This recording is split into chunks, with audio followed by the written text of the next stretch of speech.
இது சட்டத்தின் ஆட்சி, சாத்தான்குளம் ஆட்சியல்ல என இந்து சமய அறநிலைத்துறை அமைச்சர் சேகர் பாபு தெரிவித்தார். செங்கல்பட்டு மாவட்டம் வேப்பம்பாக்கம் அருகே சுமார் 80 கோடி மதிப்பீட்டில் கட்டப்பட்டு வரும் புதிய பேருந்து நிலையத்தின் சென்னை பெருநகர் வளர்ச்சித்துறை மற்றும் இந்து சமய அறநிலைத்துறை அமைச்சர் சேகர் பாபு ஆய்வு மேற்கொண்டார். பின்னர் பேட்டியளித்த அவர், பின்பு செய்தியாளரை சந்தித்த அமைச்சர் சேகர் பாபு, 4 கால் பாய்ச்சல் என்பார்கள், ஆனால் தமிழக முதல்வர் 8 கால் பாய்ச்சல் போல் வேலை செய்கிறார். சம்பந்தப்பட்டவர்களை கைது செய்கின்றார். சம்பந்தப்பட்ட குடும்பங்களுக்கு நிவாரணம் வழங்கியுள்ளார்.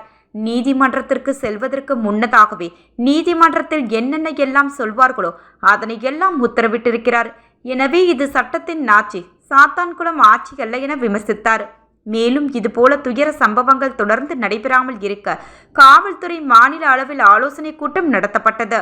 தமிழக வெற்றிக்கழக போராட்டத்திற்கு அனுமதி மறுப்பது குறித்து கேட்டபோது, இந்த ஆட்சியில் போராட்டம் பண்ண தடை எதுவும் இல்லை எனவும், காவல்துறை குறிப்பிட்ட நேரத்தில் போராட்டம் பண்ணினால் எந்த ஆட்சேபனை இல்லை எனவும் தெரிவித்தார். இந்த ஆய்வின் போது துறை சார்ந்த அதிகாரிகள், வனக்குழு தலைவர் VG திருமலை ஆகியோர் இருந்தனர்.